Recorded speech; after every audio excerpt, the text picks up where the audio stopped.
नमस्कार, म भिम्बिका। यो पुर्जु गाउँ हाम्रो दाजुभाइको घर यहाँ छ 16-17 घर।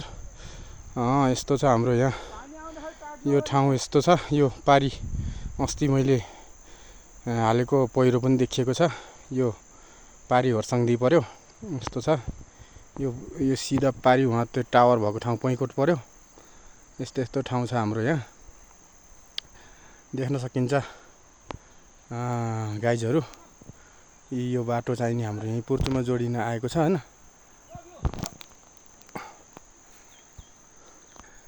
हामी चाहिँ नि यो जङ्गलमा धेरै हिँडियो।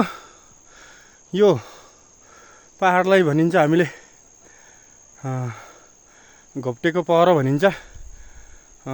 त्यो पारी अर्खा भन्जिङ लगायत हाम्रो यहाँ यस्तो ठाउँ छ। यो पाहा पहेरा अति सुन्दर छ।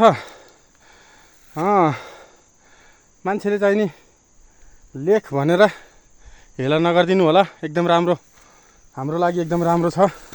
हामी जन्मिएको हुर्केको ठाउँ हो यो। लाइक कमेन्ट सेयर राम्रो गरिदिनु होला। मेरो फेसबुकमा भए नभएको साथीहरूले राम्रोसँग हेरिदिनु होला, फलो गर्नु होला। जुन ठाउँमा गए नि जहाँ गए पनि आफ्नो जन्म ठाउँको थलोको हैन साह्रै माया हुने है।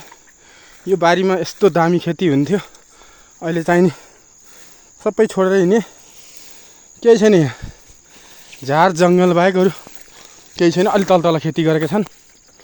यस्तो छ यो यहाँ चाहिँ नि देवीको थान भन्छन्। यस्तो छ ठाउँ। यी पारी चाहिँ नि पाखुरी गाउँ। यस्तो यस्तो ठाउँ छ हाम्रो यहाँ। यो जङ्गल यस्तो छ। कुनै दिन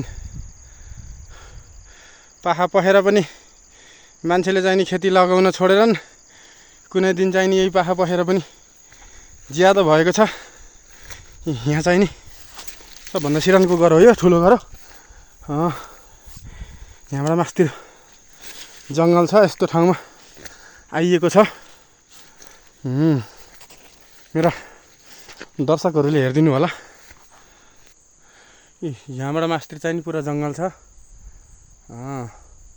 पहिला यो घाँसहरू रहन्थेन, अहिले घाँस घरको आडामा पनि छोडेका छन्। यस्तो यस्तो छ ठाउँ। यस्तो छ। ल साथीहरू, यति नै हो। फेरि अर्को भिडियोमा भेटौँ मलाई।